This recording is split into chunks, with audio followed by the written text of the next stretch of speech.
현재 중동 국가는 굉장히 대한민국 무기에 대해서 많이 평가가 좋고 수출도 잘 되고 있습니다. 지금 해군 함정이라든가 혹은 전투기에까지 관심을 가지고 있고 K9 자주포도 그 가능성을 점쳐지고 있습니다. 일단 인도네시아는 굉장히 KF-21과 같이 하고 싶다 하지만 사정이 여의치 않다 이런 식으로 저희한테 이야기를 해요. KF-21이 추적하는 능력이 훨씬 더 뛰어나다. 가격 대비 성능이 우수해서 그랬습니다.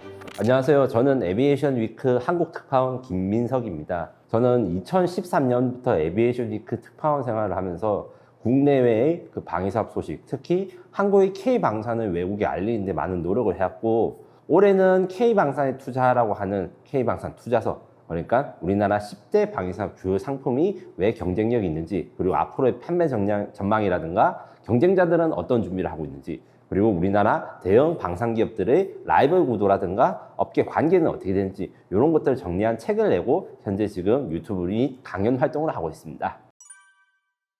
지난 2월 10일 날 대한민국 육군과 UAE 육군이 UAE 현지에 가서 합동훈련, 그러니까 UAE 연합훈련 태스크포스를 조직해서 여러 가지 훈련을 했는데 그 중에서 핵심은 기갑장비였습니다. 우리나라의 K2 전차, K9 자주포, 그 다음에 K21 보병전투차, K600 코뿔소 공병장갑차, 그 다음에 비격 120mm 자주 박격포, 이런 다양한 군사 장비들이 사용돼 가지고 UAE 육군과 합동 훈련을 했는데, 이 훈련에서 UAE 육군은 한국 육군에 대해서 높은 평가를 했을 뿐만 아니라 한국 육군이 운영하고 있는 K방산 기갑 장비에 대해서도 평가가 매우 좋아서 이런 말이 나오고 있습니다. 다만 이제 요거를 부분별로 살펴가서 실제로 이게 방산 수출로 이어질 수 있을지 이것은 조금씩 좀 디테일을 살펴봐야 되는데요. 먼저 K9 자주포의 경우에는 이 채널에서도 많이 말씀드렸고 다른 분도 말씀하셨듯이 이게 수출이 잘 되는 무기체계인데, 사실 이게 UAE는 자주포를 옛날에 북한제를 썼었어요. 이거를 잘 모르시는 분들이 있는데, 저희 그 장사정포라 해서 흔히 뭐 북한이 서울을 노린다 하고 있는 170mm M1989 주체포라는 자주포가 있는데, 이거를 1990년대 초반에 UAE 육군이 소량 소입해가지고 사용했습니다. 그런데 그것이 너무 성능이 떨어져서 지금 다 폐기한 상태고, 현재 UAE 육군은 이제 로켓포, 그러니까 막 로켓처럼 날아가는 이런 포병 같은 경우는 굉장히 많아요. 미국의 하이마스, 대한민국의 천무, 그 다음에 중국제 AR-3까지 많은데, 대포, 그러니까 약간 전차같이 생긴 거에다가 긴 대포를 다는 이 자주포 같은 것들은 아주 구형, 그러니까 남아프리카 공화국의 G6나 미 M109 팔라딘 이런 것들을 가지고 있는데 이게 굉장히 노화돼서 아마 UAE 육군이 차기 자주포 사업을 하게 된다면 K9A2, K9A3 이런 것들이 굉장히 가능성이 높다고 저는 생각하고요. 다만 K2 전차의 경우에는 평가가 높긴 했는데, 이게 UAE 육군에서 지금 350대 가량이 운용되고 있는 프랑스의 르클레르 전차와 크게 성능 차이가 나지 않아서 이건 조금 기다려 봐야 됩니다. 르클레르 전차는 물론 K2 전차보다 좀 더 먼저 개발된 것이고 방어력이라든가 생존성에서 약간 약해요. 대신에 그 전차의 심장이라 할 수 있는 파워팩, 이게 한국과 거의 동일하고 그 다음에 공격력이 비슷하기 때문에 아마 UAE가 이 르클레르 전차를 조기에 퇴역할 것 같지는 않아서 전차는 조금 시간이 걸리겠다. 그리고 이제 혹자는 지금 K 잠수함에 관심을 보인다고 UAE 군이 말씀하신 적인데, 이거는 사실과는 다르고 이제 다른 중동 국가에서 이제 대한민국 잠수함 도입에 대한 이야기를 진행 중고 있습니다. 결론적으로 UAE가 지금 K 방산에 굉장히 관심을 가지고 있어서 현재 천공2 대공 미사일, 그리고 이제 천무 로켓포 이어서 지금 해군 함정이라든가 혹은 전투기에까지 관심을 가지고 있고 K9 자주포도 그 가능성을 점쳐지고 있습니다. 현재 중동 국가는 굉장히 대한민국 무기에 대해서 많이 평가가 좋고 수출도 잘 되고 있습니다. 가장 대표적인 게 지금 미사일 방어 시스템, 그러니까 천공2가 사우디, 이라크, 아랍에미레이트에 팔려 있고, 지금 천공2 후속으로도 LSM에 대한 수출 상담이 매우 활발하고요. 그리고 공격용 미사일도 많이 팔리고 있습니다. 제가 앞서 말했던 UAE 육군이 천무라고 하는 다연장 로켓포를 이렇게 판매하고 있다는데, 사우디아라비아 육군도 이걸 사용하고 있고, 단순히 236mm 유도 로켓만 사용한 게 아니라 600mm KT-SSM 혹은 CTM-290이라 부르는 전술 미사일까지 대량으로 도입하려는데, 이게 하루 한 개, 두 개 그냥 조그만 수량이 아니라 아주 대량 도입을 하기 때문에 주문 금액이 매우 큰 편입니다. 여기서 이제 대한민국은 또 다른 수출 기회를 찾고 있는데, 이런 다연장 미사일이라든가 아니면 이제 방어 미사일을 넘어서 가지고 이제 새로운 아이템, 호위함, 그러니까 바다에 떠 있는 군함이라든가 잠수함 혹은 KF-21 전투기까지 이 중동의 방산 수출을 위해서 많이 스퍼트를 올리고 있습니다. 아까 전에 저희가 아랍에미리트 육군은 흑표 전차의 사회 가능성이 좀 낮고 기다려야 된다고 했지만 다른 중동 국가 중에서도 K2 전차에 대한 도입에 굉장히 관심이 가지고 있는 나라가 많아서 저는 이제 이라크라든가 아니면 다른 국가들에서도 이런 추가적인 전차 수출이 이루어질 것이라 보고 이 외에도 수리온이라 하는 국산 헬기에 대한 수출 상담도 진행 중인 것으로 알고 있습니다. 전투기 세대가 비슷하지만 세부적인 성능은 다르다. 이렇게 요약할 수 있는데 세대라는 거는 전자제품에 뭐 휴대폰 1세대, 2세대, 3세대 같이 뭐 매년 나오는 건 아니고 20년에서 30년마다 이 전투기 기술이 한 번씩 점프를 합니다. 이 과정에서 지금 말씀하신 UAE 공군의 F-16 블록 60, 그 다음에 프랑스 공군의 라팔, 그 다음에 한국의 KF-21은 다 4.5세대 전투기입니다. 4.5세대 전투기라는 거는 5세대와 4세대 사이에 있다는 뜻인데 전자장비가 굉장히 발전되어 있지만 5세대 전투기의 조건이 슈퍼크루즈라든가 아니면 스텔스 성능, 그러니까 적이 레이더에 잡히지 않거나 아주 빠르게 이동하는 것, 요것은 없대. 전자장비의 기능은 5세대에 준하기 때문에 이 세 가지 종류를 다 4.5세대 종류의 전투기라고 하는데 공통점은 이렇게 전자장비는 최신형으로 갖추고 있지만 이 같은 4.5세대 전투기라도 개발된 시기가 다 달라요. 그리고 KF-21이 가장 최신의 4.5세대 전투기이기 때문에 이 차이점을 가지게 됩니다. 일단 KF-21과 라팔은 F-16보다 훨씬 더 사거리가 긴 미티어 대공 미사일을 탑재합니다. 이 에어-투-에어 미사일이라고 하는데 일반적으로 지금 미국이 사용하고 있는 암람 미사일보다 사거리가 훨씬 긴 150km 이상의 사거리를 가지고 있기 때문에 적이 나한테 미사일을 쏘기 전에 먼저 발사할 수 있다, 이런 장점을 가지고 있다고 홍보되고 있고, 라팔과 KF-21도 이런 미티어 미사일 운용하는 건 똑같지만 또 거기서 또 세부적인 차이가 있어요. 레이더가 차이가 있습니다. 레이더에 대해서 간단하게 설명하자면 옛날에 CRT 모니터가 있었다가 LCD 모니터가 있었다가 지금 OLED 모니터 혹은 LED 모니터 같은 걸로 발전을 하듯이 레이더도 비슷한 식으로 발전했는데, 기계식 레이더는 옛날에 그 브라운관 TV랑 비슷한 원리입니다. 그러다가 LCD라고 할 수 있는 PESR, 수동 위상 배열 레이더가 등장했고, 라팔과 지금 KF-21은 같은 능동 위상 배열 레이더 A사라고 하는데, 쉽게 말해서 OLED 화면에서 각각 아주 조그만한 LED 화소가 각각 빛나면서 이렇게 화면을 보여주듯이 능동 위상 배열 레이더는 수백 개 이상의 아주 조그만 레이더에 모여가지고 각각 전파를 발산하고 수신하면서 이렇게 능력을 발휘하고 있는데,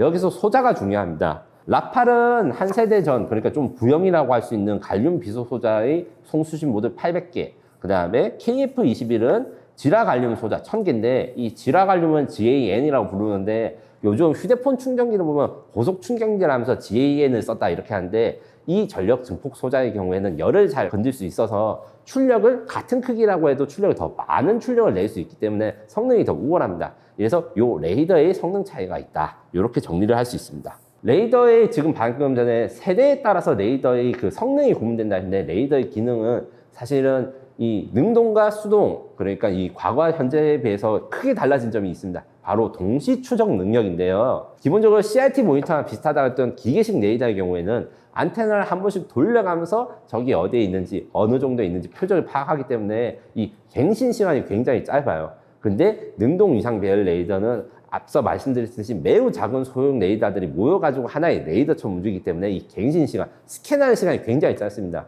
스캔 시간이 짧은 것이 왜 중요하냐면, 비행기는 아무래도 속력이 빠르잖아요. 우리가 타는 여객기의 경우에는 900km가 넘고 전투기의 경우에는 1200km, 1500km, 시속 1500km 이런 엄청나게 빠르기 때문에 이런 스캔 속도가 느리면 이 빠른 것에 대해 제대로 추적하기 어렵습니다. 그래서 능동 위상 배열 레이더는 추적하는 능력이 기존보다 훨씬 더 뛰어나다. 그리고 동시에 여러 표적을 추적할 수 있는 능력도 2배 이상 뛰어나다. 그래서 적기를 탐지하는 능력이라든가 아니면 적의 배를 탐지하든가 지상을 탐지하거나 항공기를 탐지하는 이런 기능적인 것 같은데, 이게 퍼포먼스가 크게 차이가 나는 것이죠. 먼저 설명을 드리자면 KF-21을 공동 개발을 인도네시아가 진행했는데 현재 돈을 제대로 내고 있지 않아 가지고 많은 문제가 되는 상황이에요. 여기다가 인도네시아 기술진이 기술 유출했다 이런 혐의로 조사를 했고, 조사 결과가 나오지 않았는데 요거에 관련해서 논란이 많지만, 일단 인도네시아는 굉장히 KF-21과 같이 하고 싶다, 하지만 사정이 여의치 않다, 이런 식으로 저희한테 이야기를 해요. 무슨 말이냐 하면, 인도네시아랑 나라가 하나의 의지만 있는 게 아니라 그 각자의 입장에 따라 다른데, 인도네시아 항공우주산업계는 한국과의 협력이 필수적이라 생각하고 이번 KF-21에 대단히 큰 사활을 걸고 있습니다. PTDI라고 하는 한국우주항공산업과 비슷한 인도네시아 국영 항공업체 같은 경우에는 KF-21 생산을 위해서 건물도 짓고 이렇게 준비를 하고 있는데 정부가 도와주지 않는 거예요. 정부는 그럼 왜 도와주지 않고 있냐? 크게 두 가지 이유가 있는데, 인도네시아 대통령이 현재 이제 인도네시아의 트럼프라 불릴 정도로 약간 포퓰리즘 공약을 하기 때문에 재원 마련에 굉장히 어려움을 겪고 있어요. 또한 여러 가지 여러 회사 좀 무리하게 방산 계약을 하다 보니까 이 지불 능력에 대해서도 문제가 생기는데, 문제는 인도네시아가 이렇게 좀 불성실하게 한다 해서 우리나라가 무조건 내칠 수가 없다는 게 문제입니다. 왜 그러냐? 인도네시아에게 물건을 안 파면 그냥 거기서 끝이 아니고 인도네시아를 잘 꼬시면 어떤 효과가 있느냐? 앞서 저희가 중동 수출에 굉장히 우리나라 K방산이 진출할 수 있다 이렇게 말씀드리는데, 인도네시아가 중동 국가랑 관계가 굉장히 좋아요. 이렇게 굉장히 좋은 이유가 왜 그러냐면, 같은 무슬림 국가인데다가 인도네시아가 성장하는 개발도상국이기 때문에 인구가 부족하고 인적 자원이 필요한 중동 국가들이 좀 교류를 활발하게 하고 있어요. 따라서 인도네시아의 관계를 잘 마무리하면 아랍에미레이트라든가 사우디아라비아의 방산 수출과도 잘 마무리될 수 있기 때문에, 우리가 어떤 이제 시청자분들이나 이런 분들은 너무 답답하다, 왜 이렇게 속아주어 있냐 이렇게 하는 게 충분히 이해는 가지만, 국제 정치에는 도덕과 질서가 없고 오로지 이익만 있기 때문에 최대의 이익을 얻기 위해서 어떻게 해야 되는가, 이런 관점으로 지금 우리 정부라든가 방위사업청 이런 분들이 여러 노력을 하고 있는 걸로 생각하시면 되겠습니다. 물론 인도네시아가 돈을 작게 내면 그게 합당한 대가를 줘야 되기 때문에 인도네시아가 분담금 축소를 요구했지만 우리가 이제 그에 대응해서 인도네시아 일감이라든가 물량을 축소하는 협상이 현재 진행 중입니다. 다만 요구에 대해서는 인도네시아 국방장관과 대통령의 결단이 필요한데, 이게 대해서 빨리 결단을 내리고 정리를 해달라 이렇게 요청을 해야 되는 건 사실이고요. 실제로 지난달 석종권 방위사업청장님이 인도네시아 국방장관을 만나서 이렇게 이야기를 했는데, 다행히 세부적인 협상은 좀 필요하지만 큰 틀에서는 합의를 이루었다 이렇게 전달을 하셔가지고 이게 잘 해결되길 지금 기대하고 있는 상황입니다. 먼저 미국 반응에 대해서 이야기를 해봐야 될 것 같아요. 제가 속해 있는 에비에이션 위크는 미국 워싱턴에 본부를 둔 100년 역사가 자랑하는 이제 항공우주 전문 잡지인데, 제가 2013년에 에비에이션 위크 일을 처음 시작했을 때 KF-21에 대해서 미국에서는 굉장히 부정적인 반응이었습니다. 한국이 그런 걸 만들 수 있는가? 사기가 아닌가라는 소리까지 본사에서 했어요. 저는 이게 좀 믿어달라고 하면서 실제로 얼마나 현실성 있게 이 계획이 진행되고 있고 대한민국이 얼마나 이 진행에 강력한 의지를 가지고 있는지를 어필을 계속 했거든요. 그러다가 이제 2022년 되니까 이게 실제로 KF-21 완성되고 첫 비행도 하니까 이 분위기가 굉장히 달라졌습니다. 다들 이게 못 믿겠다는 분위기도 있었는데, 왜냐면 현대 전투기 개발은 굉장히 복잡합니다. 부품이 몇백만 개 되고 이제 엄청나게 복잡한 시스템이기 때문에 대한민국이 일정과 예산을 아주 준수하고 이렇게 제 시간, 제 예산에 맞춰서 만든 것 자체가 프로그램 매니징먼트에서는 이제 저는 전무후무한 기록을 가지고 있어서 굉장히 놀랬고, 이에 감동한 에비에이션 위크 저희 본사에서는 2022년에 에비에이션 위크 어워드 디펜스 부분에 KF-21을 수상했는데, 이 상도 수십 년 역사된 굉장히 오래된 상인데, 그 해에 가장 중요한 항공기를 선정하는 부분에서 에비에이션 위크는 디펜스 부분, 그러니까 군용기 부분에서 KF-21에 상을 줬습니다. 군용기 부분에서 외국산 전투기, 그러니까 미국제가 아닌 비행기에 주는 게 굉장히 사례가 드물고, 또 대한민국이 최초로 이런 상을 받았다는 게 저는 굉장히 자랑스러울 만한 일이다. 그래서 미국의 입장이 굉장히 과거에 비해서 놀라움을 가지고 있다. 물론 그렇다 해가지고 미국 기술을 우리가 대한민국이 넘어서가 이러긴 힘들어요. 아무래도 우리는 4.5세대, 미국은 6세대 이렇게 가고 있기 때문에. 다만 이 일정 관리와 생산 그리고 상품이 판매가 가능한 제품을 만들었다는 것 자체가 굉장히 놀라운 일입니다. 이에 반해서 유럽은 미국보다 굉장히 경계가 심하고 위협을 느끼고 있어요. 왜 위협을 느끼고 있는가? 제가 앞서 말한 KF-21의 장점 중에 일정과 예산을 잘 지켜가지고 한 게 굉장히 드물다. 이 발레가 바로 유럽 전투기이기 때문인데, KF-21 경쟁자라 할 수 있는 유로파이터 타이푼이라든가 프라모스의 라팔 같은 경우에는 개발 일정, 납기 같은 게 굉장히 늦어지고 개발비도 늘어나가지고 지금 현재도 영향을 받고 있어요. KF-21 대비 가격이 좀 비싸고 성능은 비슷한데, 그래서 가성비 면에서 굉장히 딸리고 있고, 심지어 이제 지금 제가 쓴 게 라팔이 1,500억, 그 다음에 KF-21은 1,000억 이렇게 이야기를 하고 있는데, KF-21과 라팔의 경우 크기가 크게 차이 나지 않아요. KF-21 조금 더 크지만 라팔도 비슷하게 무장 탑재량이라든가 엔진 추력 이런 게 비슷한데 훨씬 싸잖아요. 그 KF-21이. 근데 심지어 KF-21은 엔진이 두 개인데 같은 엔진을 하나 가지고 있는 스웨덴의 그리펜 전투기가 있습니다. 엔진이 하나니까 훨씬 더 작고 가볍겠죠? 근데 이 전투기 가격이 KF-21이랑 크게 차이가 없어요. 유럽 전투기들 가성비가 얼마나 차이가 나는지 알 수 있는 하나의 사례가라서 유럽의 경우에는 자신이 점령하고 있던 미국 외의 방산 전투기 수출 시장에서 대한민국이 크게 치고 올라온 곳에 경계를 하고 있는 상황입니다. 기본적으로 아시아 국가들에서 우리 KF-21 이전에 T-50, FA-50이라고 하는 우리 초음속 경 전투기, 그 다음에 후련기들을 사간 국가들이 좀 있어요. 이 국가들은 T-50과 FA-50을 사가면서 굉장히 이 운영 성적이라든가 성능에 감명받았고, 특히 우리가 AS도 열심히 해주는 것에 많이 평가가 좋거든요. 자연스럽게 그래서 KF-21에도 관심을 가지고 있는데, 특히 말레이시아, 인도네시아, 필리핀 요 세대과 경우에는 앞서 말한 인도네시아는 공동개발 문제에서 이 분담금을 해결해야 되겠지만, 말레이시아, 필리핀은 FA-50을 운영하면서 굉장히 운용 측면에서 타국가, 특히 러시아제 전투기나 이런 것보다 훨씬 더 좋은 전투 준비 능력, 필요할 때 몇 대의 전투기를 쓸 수 있는가, 그 다음에 수리, 가용성, 신뢰성에서 굉장히 평가가 좋아서 저는 이 국가들도 KF-21을 빠른 고객이 될 수 있을 거라 기대는 하고 있으나 아직 구체적인 사인은 나오지 않고 있는 상황이라서 우리가 좀 홍보를 하고 있는 상황이에요. 지금 이 녹화하고 있는 시점에 말레이시아의 리마라는 방산 전시회가 열리고 있는데, 여기서도 말레이시아가 지금 현재 주문하고 있는 FA-50M에 대해서 많은 기대를 가지고 있는 한편 KF-21에 대해서도 상담이라든가 이런 것이 진행되고 있고, 동남아 국가들의 추가 수출이나 아니면 신규 KF-21 신규 수출도 그래서 기대가 되는 대목입니다. 카이는 올해 초에 적어도 한 개 국가 이상에서 KF-21이 우선 협상 대상자로 선정되는 것을 목표로 하고 있다, 이렇게 말했는데 이 수치 자체가 굉장히 도전적인 거예요. 아무래도 전투기를 새로 만들었으면 이게 검증해야 될 게 많은데, 그런 이제 아직 신규 전투기가 팔리기가 쉽지 않은 게 보수적인 방위 사업의 특성이 있거든요. 그런데도 이렇게 올해 안에 팔 수 있다, 이렇게 자신감을 내비친 것은 단순히 카이가 허풍을 했다고 하기보다는 실제로 깊은 수출 상담이 진행되고 있다, 이렇게 판단하셔도 될 것 같고, 올해 좋은 소식으로는 이제 가까운 시기 KF-21 양산 1호기가 모습을 드러내게 됩니다. 지금까지 KF-21 보셨던 거는 프로토타입, 시제기라 불리고 있는 6대의 비행기였는데, 여기에서 비행시험을 통해 데이터를 축적하고 실제 제작된 비행기를 보면 이게 또 완성도가 달라지는 것이죠. 이렇게 완성이 가까워질수록 해외 국가들의 관심도 더 높아질 것으로 예상됩니다.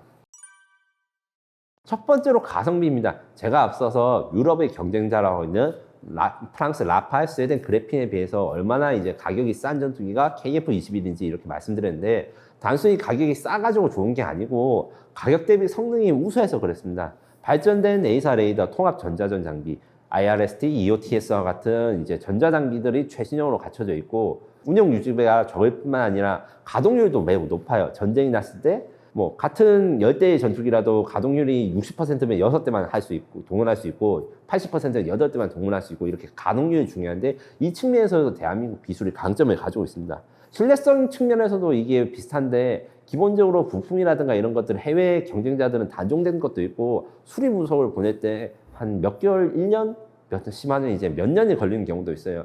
KF-16이 업그레이드 전일 때 전자전 부품을 이제 고장이 나서 본사에다 보냈는데 되돌아왔는데 4년 걸린 적이 있었습니다. 이렇게 언제 고쳐져, 이런 답답한 상황이 있는 게 해외 전투기의 단점이라면 KF-21은 이 점에서 반대로 빠른 서비스와 이제 전투 준비 능력을 높이는데 아무 경쟁력이 있고, 개발의 안정성이라 해서 KF-21이 납기 일정이라든가 개발 일정, 그다음 예산 총괄을 하지 않았기 때문에 이 신뢰성이 있는 것을 이미 신용이 증명되었다.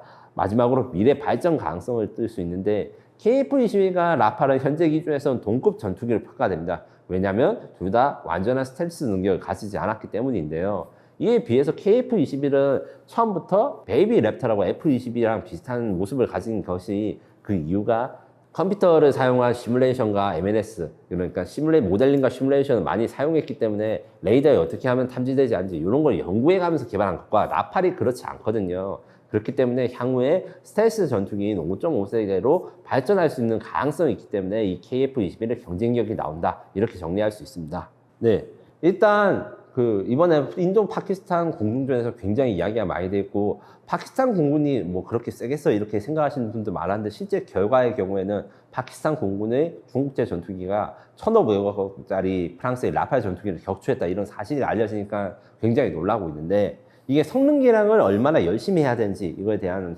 하나의 사례가 된다고 봅니다. 그래서 KF-21의 성능 개량이 원활히 이루어지지 않으면 앞으로 수출 시장은 물론 우리 북한과 이제 대치하고 있는 우리나라 안보에도 영향이 줄 수 있기 때문에 여기에 대해서 신경을 좀 써야 되고요. 무장이 문제입니다. 무장이 왜 문제냐? 지금 현재 KF-21이 쓰고 있는 무장은 이제 철룡이라 부르는 공대지 미사일 이외에는 다 수입입니다. 독일의 AIM-2000이라든가 이제 유럽 공동기업 엔비디아의 미티어 미사일 이런 것들인데 일단 단거리 공대공 미사일이라 하는 AIM-2000의 경우 지금 우크라이나전에서 굉장히 많이 쓰이고 있어요. 독일 같은 경우에는 우크라이나에 지원해 줘야 되기 때문에 이 미사일을 한국에 공급하는 것보다 우크라이나에 지원을 해주는 게 좋아서 물량 확보에 어려움이 있고 미티어의 경우에는 그런 문제는 없는데 가격이 기본적으로 엄청 비쌉니다. 지금 대한민국의 주력 중거리 공대공 미사일 암람보다 몇 배의 가격을 가지고 있어서 이 가격 경쟁력이 없는 것뿐만 아니라 KF-21, 라팔, 유로파이터, F-35가 다 같이 같은 무장을 쓰기 때문에 주문을 해도 이게 납기가 밀리거나 혹은 유럽에서 수출 규제를 하면 이게 좀 승인이 되기 어렵습니다. 이게 수출의 발목을 잡기 때문에 국산 무장 개발이 필요하고 그리고 5세대 전투기가 아니라는 점도 문제입니다. 5세대 전투기는 스텔스 기능을 갖추고 있어서 적보다 먼저 공격할 수 있다. 스텔스라는 게 아예 레이더에 보이지 않는 게 아니라 어느 순간 가까이 가면 레이더에 보이는데 적이 레이더로 나를 탐지하지 못하는 거리에서 공격을 할 수 있어서 이걸 스텔스라고 부르거든요. 이 기능에 대해서 KF-21이 스텔스 기능을 갖추려면 내부 무장창이라든가 RAM, RAS라고 하는 특수한 코팅이라든가 도장, 스티커 붙이듯이 이런 처리 같은 게 필요한데 여기에 비해서 아직 연구 투자가 필요한 상황입니다. 이걸 또 보완하기 위해서 KF-21 제작사에는 낙스라고 불리고 있는 차세대 공중 시스템을 제안하고 있는데 이거는 우선 KF-21을 5.5세대로 개발하는 KF-22EX 요게 포함되어 있을 뿐만 아니라 공중전은 그 영화나 게임에서 보듯 전투기랑 전투기까지 1대1로 붙는 게 아닙니다. 온갖 장비들이 필요한데 그 중에서 특히 통신과 정보 획득 이게 필요해서 적어도 위성 통신을 사용한 그 KF-21과 연결을 해가지고 KF-21이 같이 싸울 수 있는 협동 무인기 AAP라고 하는 것을 만들고 있습니다. 이 AAP라고 하는 것들은 얼마 전에 공개가 됐는데 크기는 굉장히 작고 뭐 이제 미사일까지 생겨서 별것 아니라고 생각할 수 있어요. 하지만 이 AAP에는 4가지의 기능이 들어갑니다. 정찰, 공격, 교란, 전자전 이렇게 들어있는데 특히 교란 같은 경우에는 이 KF-21의 레이더 신호를 흉내내서 마치 자기가 KF-21인 것처럼 가짜로 돌아갈 수 있어요. 적이 이 낚시꾼의 이 미끼에 걸리듯이 이 AAP를 공격하게 되면 우리는 적의 위치를 쉽게 찾아서 먼 거리 공격을 하고 반대로 우리 KF-21 공격을 보호할 수 있는 이런 능력이 있기 때문에 이런 무인 편대기와 같이 작전하는 능력이 굉장히 중요합니다. 마지막으로 KF-21의 그 생산자는 아니지만 국방과학연구소가 KF-21과 FA-50을 위해서 많은 무장들을 개발하고 있어요. 뭐 LIG 넥슨이 생산하는 철룡 공대지 미사일도 ADD 설계고 LIG 넥슨이 생산하는 철룡 공대지 미사일도 ADD 설계고 공대지 미사일뿐에 초음속 공대지 미사일, 극초음속까지 준비를 하고 있어서 아주 다양한 무장들을 만들고 있으면 이게 임무에 투입된 범위라든가 그 임무에 투입됐을 때 생존 가능성, 귀환할 수 있는 가능성이 높아지기 때문에 이 많은 무장을 개발한 것도 굉장히 중요한 이슈입니다.